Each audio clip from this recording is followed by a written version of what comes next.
ඉතින් සුබ දවසක් වල සියලු දෙනාටම මම මගේ හැම වීඩියෝ එකකින් වගේම අදත් ඔයාලට පෙන්වන්න හදන්නේ ඊටමත් සුවිශේෂී වටිනා කියන ස්ථානයක්. ඉතින් ඔයාලා දන්නවද ලංකාවේ ප්‍රථම භික්ෂුණීන් වහන්සේ වැඩ වාසය කරපු ඒ විහාරස්ථානය සහ එතුමේ වෙනින් හදපු සෑය අද කොහෙද තියෙන්නේ කියලා. ඉතින් ඝන කැලෑවක ගල් තලාවක හුදකලාවේ තියෙන මේ ස්ථානය නම් ඔයාලා නැරඹිය යුතුමයි. ඉතින් දිගටම මේ වීඩියෝ සමග රැඳිලා ඉන්න. අපි යමු ඒ ස්ථානටම ගිහිල්ලා බලමු ඒක මොකක්ද කියලා. ඉතින් අද මම ඔයාලව අරන් වෙලා තින්නේ අනුරාධපුර නගරයෙන් පරිබාහිර මිහින්තලයට ආසන්න රමණීය වූ භූමි ප්‍රදේශයකටයි. මේ තමයි ලංකාවේ ප්‍රථම රහත් මෙහෙණිය වෙච්ච අනුලා දේවියගේ සෑය තියෙන ඒ සුන්දර පුදබිම. ඉතින් මෙහි තියෙන මේ අනුලා දේවියගේ සෑය සහ ඒ තියෙන නටඹුන් නරඹීමට මේ වීඩියෝ සමග ඔයාලා දිගටම රැඳිලා ඉන්න.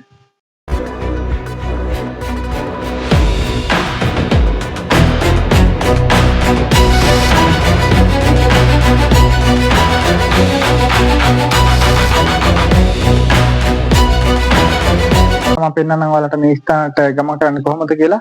මිහින්තලේ ටවුන් එකේ ඉඳන් අපි රැඹාව පැත්තට තියෙන මාර්ගයේ ගමන් කරන්න ඕන කිලෝමීටර් කිහිපයක්. ඒ යනකොට අපිට හම්බ වෙනවා අනුලා දේවී මාවත. ඉතින් මේ අනුලා දේවී මාවතේ මේ පටු මාර්ගයේ දිගේ කිලෝමීටර් කිහිපයක් ගමන් කරාට පස්සේ අපිට අද මේ කතා කරන පූජනීය ස්ථානය දැක බලා ගැනීමට හැකියාව තියෙනවා.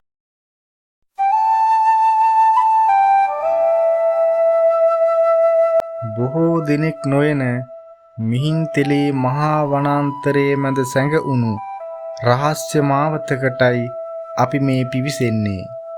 මේ තමයි ලක්දරණේ ප්‍රථම මෙහෙණිය වුණු අනුලා මහරහත් තෙරණියගේ අභිමානවත් පිළිරුව. නිල් අහස සිප ගන්නා මේ රමණීය ගස් පෙළත් පරිසරයේ තියෙන සංසුන් බවත් එක්ක දැනෙන්නේ හිතට නිස්කලංක හැඟීමක්. එදා අතීතයේ විහාර මහදේවිය විසින් කර වූ මේ අසිරිමත් ආරාම සංකීර්ණය පිහිටලා තියෙන්නේ මේ වගේ සුන්දර වටපිටාවකයි. මහා වනාන්තරයක නිස්සබ්දතාවයේ මැද අනුලා දේවී සෑය වටා ගෙතුණු මේ පරිසරයේ අසිරිය එදා වගේම අදටත් ඒ විදිහටම රැඳිලා තියෙනවා.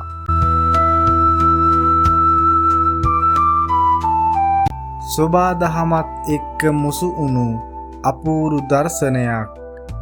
ස්වාභාවික ගල්තලාවක නිමා වුණු මේ පොකුණ Tamanගේ පැරණි අභිරහස් වහන්ගෙන හුදකලාවක පවතිනවා.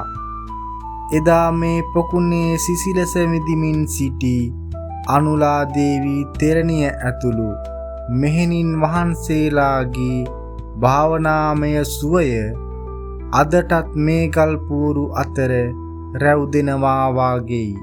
මේ මහා වනාන්තරය තුල සැඟවී ඇති රහස් රසක් දරාගෙන මීදුම් සලුවක් මැදින් අනුලා දේවියගේ සෑය අභිමානයෙන් ඔබට නැරඹීමට හැකිය. සෝබාදහම මැදින් වැටි ඇති මේ පැරණි ගල් වැටි සහ ගල් තලාව දෙස බලන විට කාලේ වැලි තලාව යට සැඟවුණු අතීතයක හොඩුවාවක් අපට මුණ ගැහෙනවා. මේ රළු ගල් තලාව අනුලා දේවී තෙරණිය ඇතුළු මෙහෙණින් වහන්සේලා වැඩ සිටි පූජනීය නිකේතනයේ මායිම හෝ ගොඩනැගිලි මාවත් විය හැකි බවටයි සාධක පවතින්නේ. මෙන්න මේ ගල්තලාව මත විසිරී ඇති මේ විශේෂ කොටු හැඩති කුහර සහිත ගල් පාදම් දෙස බලන්න. මේවා අතීතයේ තිබූ දොරටු කුටි හෝ මණ්ඩපවල කණු රඳවා තිබූ පැරණි ගල් පාදම් විය හැකි. ක්‍රිස්තු පූර්ව දෙවන සියවසේදී පමණ විහාර මහදේවිය විසින් කර වූවායයි සැලකෙන මෙම විහාරස්ථානය ලංකාවේ ප්‍රථම භික්ෂුණිය වූ අනුලා දේවිය හා පිරිස පැවිදිව වැඩ සිටි පූජනීය භූමියක්. අනුරාධපුර යුගයේ මුල් භාගයට අයත් ස්තූපයක නටඹුන් මෙන්ම මැටි බඳුන් කොටස් සහ ගොඩනැගිලි අවශේෂ ආදී පුරාවස්තු රැසක් මෙම භූමියෙන් සොයාගෙන තියෙනවා. ගල් තලාවක ඊටම නිශ්චිතව කපා සකස් කළ මේ නිර්මාණය දෙස බලන්න. අනුලා දේවී තෙරණිය ඇතුළු මෙහෙණින් වහන්සේලාගේ යුගයේ තිබූ අති දියුණු ගල්වඩුවම් ශිල්පයට මෙය කදිම නිදසුනක් සපයනවා.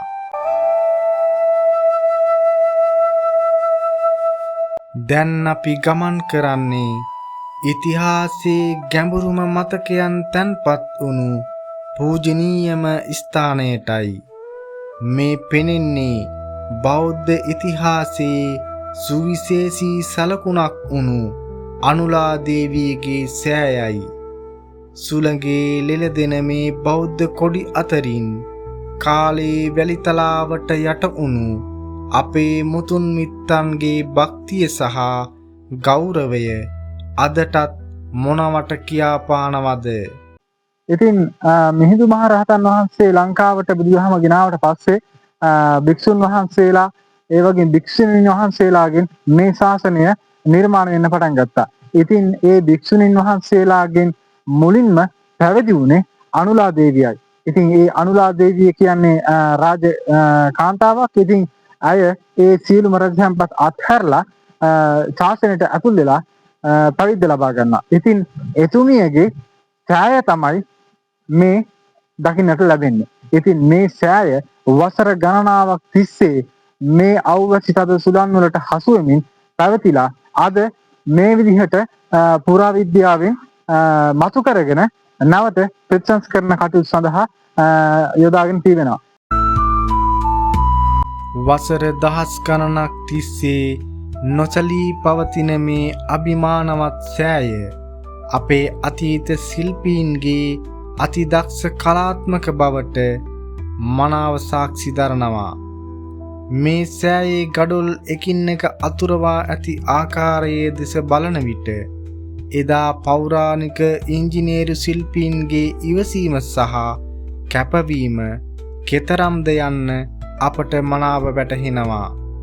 මෙවන් උසස් නිර්මාණයක් තුලින් අතීතයේ පැවති ආධ්‍යාත්මික සහ ශිෂ්ටාචාරගත දියුණුව අපට අදටත් මනමින් දැක ගන්න පුළුවන්.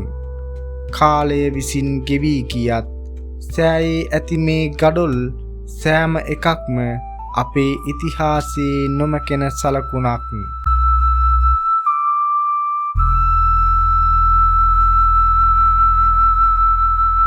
ලංකාවේ ප්‍රථම භික්ෂුණිය වූ උතුම් අනුලා දේවිය පැවිදිව වැඩ සිටි මේ පූජනීය ආරාමයේ එදා විහාර මහදේවිය විසින් ඉතා ගෞරවයෙන් සෑයක් කර වූවා. අද මෙහි කොතක් හෝ බාහිර අලංකරණයක් නොපෙනුනත් මේ ගර්භය තුල සැඟවී ඇති මේ ව්‍යුහය දෙස බලන විට අපට පෙනෙන්නේ මෙය සාමාන්‍ය ඉදිකිරීමක් නොවන බවයි.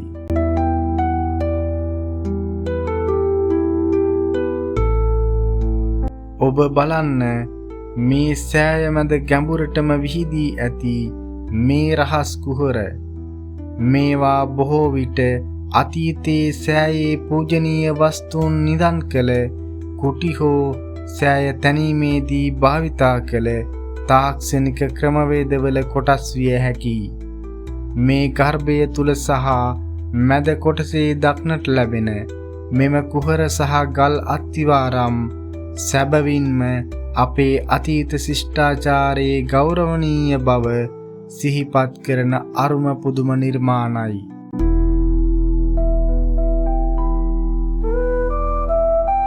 පියවරෙන් පියවර මේ පූජනීය සෑය දෙසට ඔබ ලන්වන විට අතීතයේ ගැඹුරු නිහඬතාවයත් ඒ උත්කෘෂ්ඨ ඉතිහාසයේ ආශ්චර්යයත් ඔබට දැනෙනවා නේද?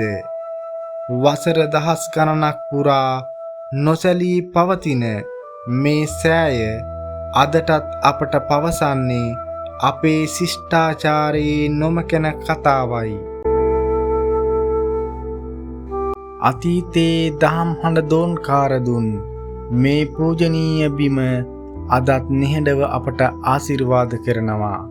මේ බෝධීන් වහන්සේගේ සෙවණේ වැඩ සිටින බුදු පිළිම වහන්සේ දෙස බලන්න. මේ බෝධීන් වහන්සේ සහ බුදු පිළිම වහන්සේ අදටත් අපේ සිතට ගෙන දෙන්නේ මහත් වූ ශාන්තියක් සහ පාරිශුද්ධත්වයක්. අතීතයේ දහස් ගණනක් මෙහෙණින් වහන්සේලා පැමිණි මේ කළුගල් තලාව අද නිහඬ වුවත් අනුලා දේවියගේ ආධ්‍යාත්මික මහිමය ගැන කියන සාක්ෂියක් තනකොළ අතරින් මතුවන මේ ගල් පාදම් කාන්තා ආධ්‍යාත්මික විමුක්තියේ ජීවමාන සාක්ෂියක් වගේම අපේ පැරණි ඉංජිනේරු තාක්ෂණයේ අපූර්වත්වය පෙන්눔 කරනවා. අවට පවතින වනස්පතීන් සහ සෝබාදහමේ එකමුතුකම නිසා මේ නටඹුන් අදටත් ආරක්ෂා වෙලා තියෙන්නේ අපේ සිත් නිවාලන අමුතුම සාන්තියක් ගෙන දෙමින්. ඈතින් පෙනෙන මේ නිල් අහසත් අහසට නැගුණු මහා ගස් කොළනුත් මේ පුදබිමේ අභිමානය තවත් තීව්‍ර කරනවා. සෝබාදහමේ මේ ආශිර්වාදයේ මැද ඉතිහාසයේ සැඟවුණු අනුලා දේවියගේ මේ අමරණීය උරුමය අදටත් මේ බිමේ අපට දැනෙනවා. ලංකාවේ ප්‍රථම භික්ෂුණිය වූ අනුලා දේවියගේ ආධ්‍යාත්මික අභිමානය රැඳී තෝතැන්නයි ඔබ මේ දැක්කේ. මහානාග යුවරජුගේ බිසව වූ ඇය මිහිඳු මහරහතන් වහන්සේගෙන් බණ අසා සෝවාන් ඵලයට පත් වී පැවිදි බව ලැබුවා. අනුලා දේවියගේ පාරිශුද්ධත්වය රැක ගැනීම අප සැමගේම වගකීමක්. අපේ ඉතිහාසය අපේ අනන්‍යතාවයයි. ඉතින් තවත් මෙවැනිම ගවේෂණයකින් ඔබ හමුවනතුරු ඔබ සියලු දෙනාට තෙරුවන් සරණයි.